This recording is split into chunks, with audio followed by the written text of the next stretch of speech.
have something to go over. I have not seen this yet.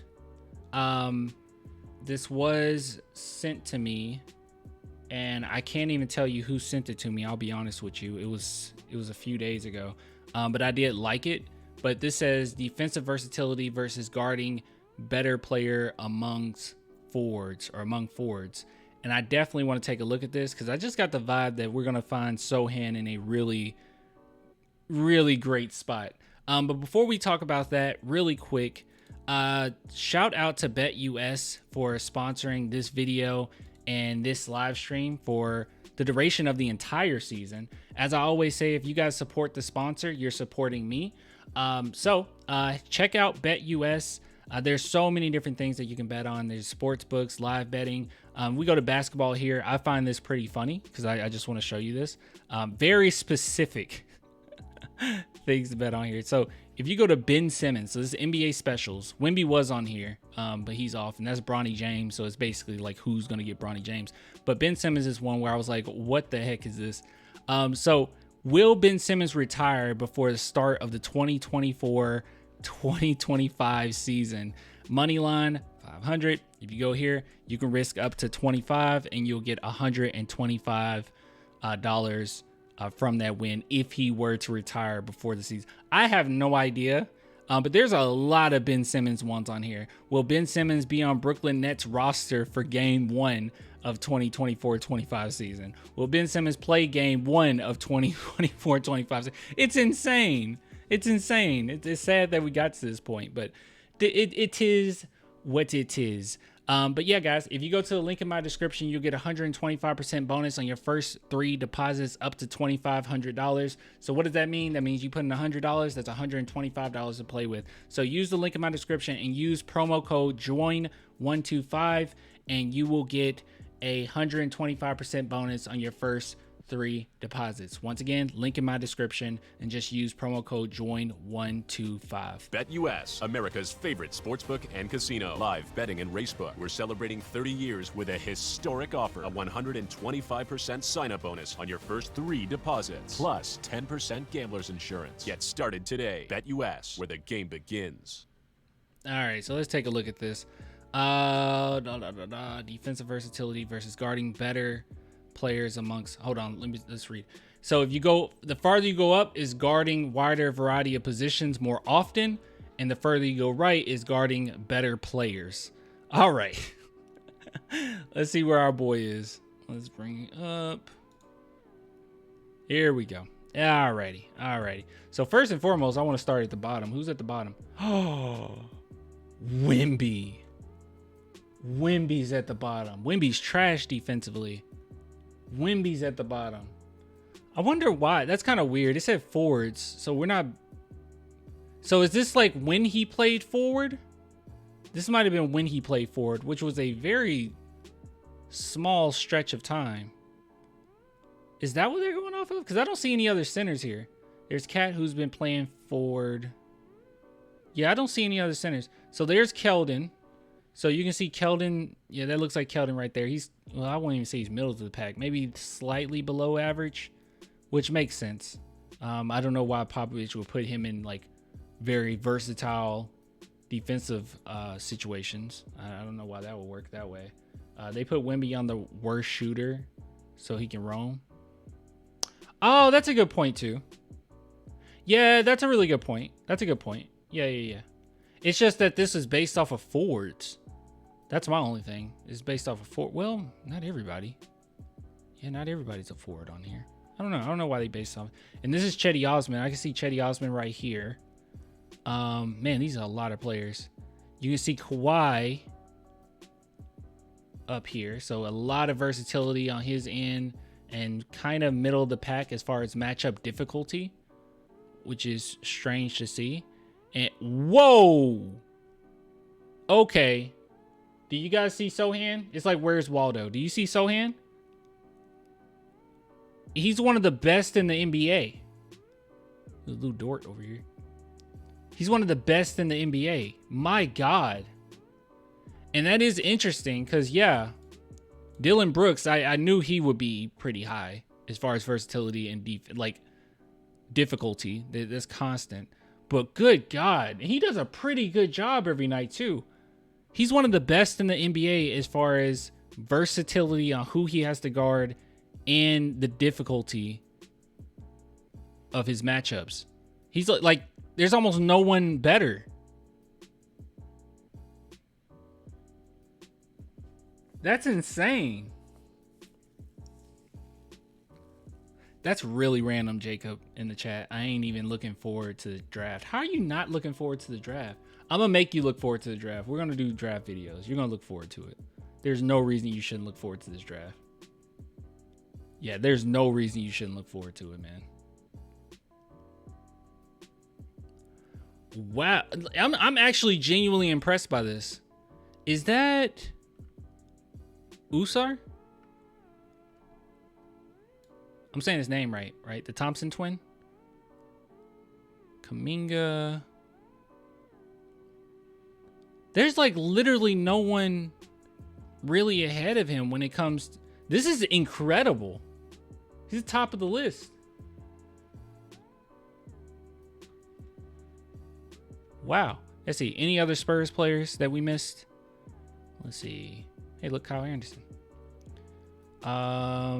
So versatility is quite a bit, but difficulty is pretty low. So Keldon, like I said, is pretty low. Where's Chimpini? Because would they consider him a forward? Because he's been playing forward. I guess they don't, because I don't see him. Yeah, I don't see Julian Chimpini. This is very interesting. I wonder what... I don't know, that's just weird. Because some of these guys just aren't forwards. A big chunk of them are. I guess they've just played forward.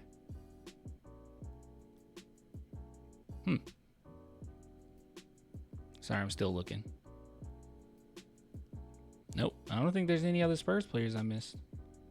There's LeBron. Yeah. Anyways, nonetheless, very impressive from Sochan.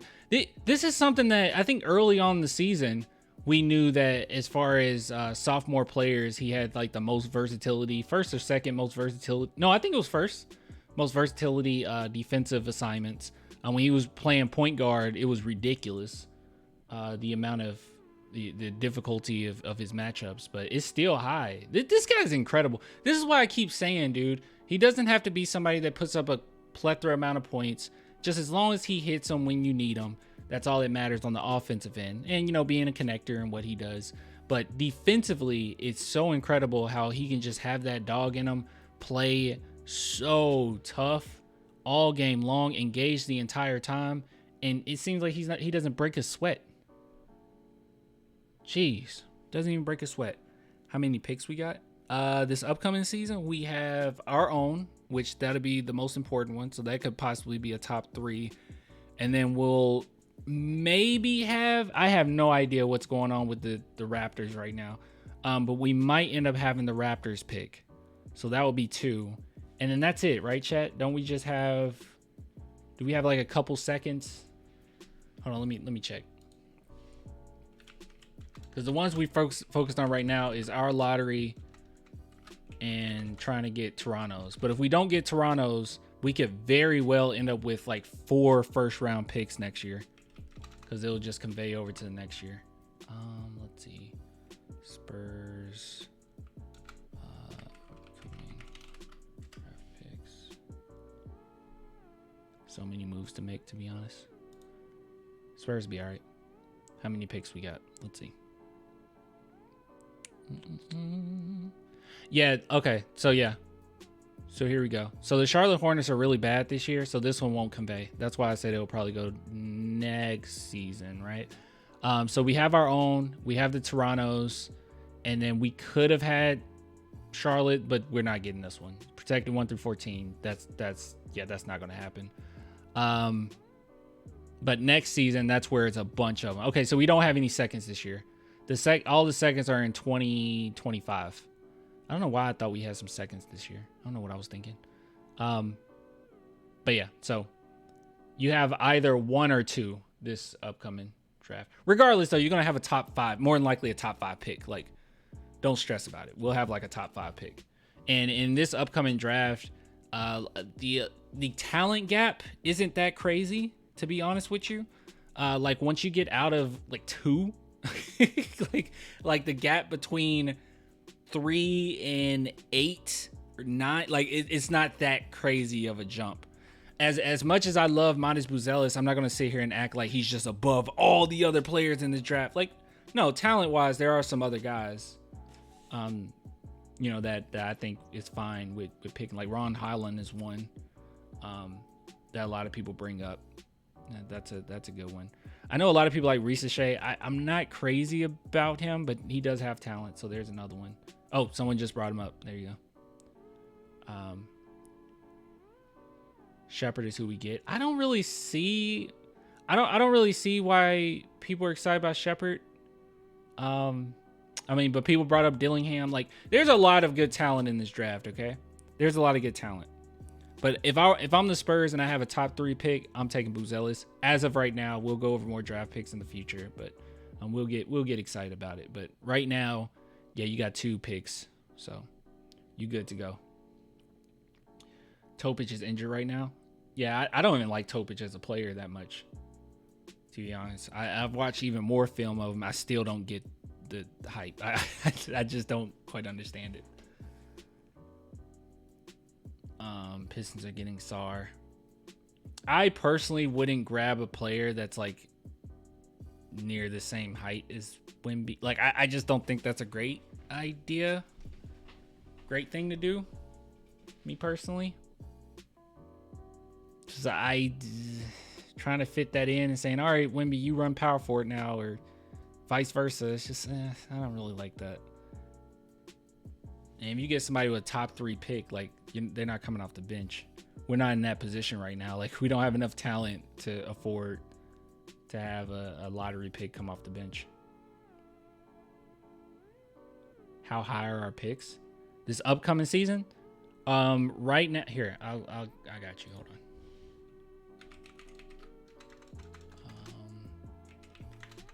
What's that website called? I'm blanking. Draft projections.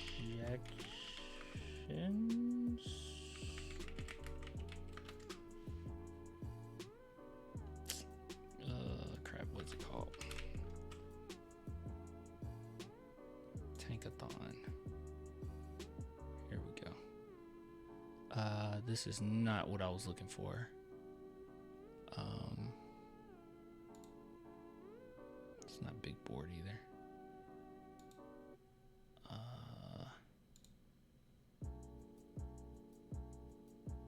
No, hold on.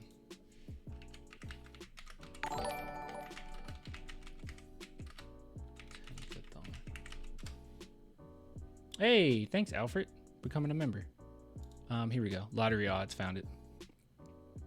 So right now, the best odds we have is to have the 6th overall pick technically. But if you just want to say overall 1 through 5, we got the best chances of getting a 1 through 5 pick. So yeah. Right now, Toronto, they're about where we want them to be. We don't want things to change too much for Toronto. Their best chances, our best chance right now is them getting 7th to 8th. And that would be perfect. That's what we want right there. Because that'll convey. If they get anything past that, then we don't get their pick. So on lottery night, we're going to be banking on them getting 7th. That would be perfect right there. 7th. Sweet spot. And then we'll have a top 5 pick and a 7th pick. That would be perfect. But we'll get a top pick. Like, the Spurs are more than in my opinion. I mean, obviously it's the odds. Who knows? But I think the Spurs would get a top 3 pick, top 3, top 4 pick, more than likely.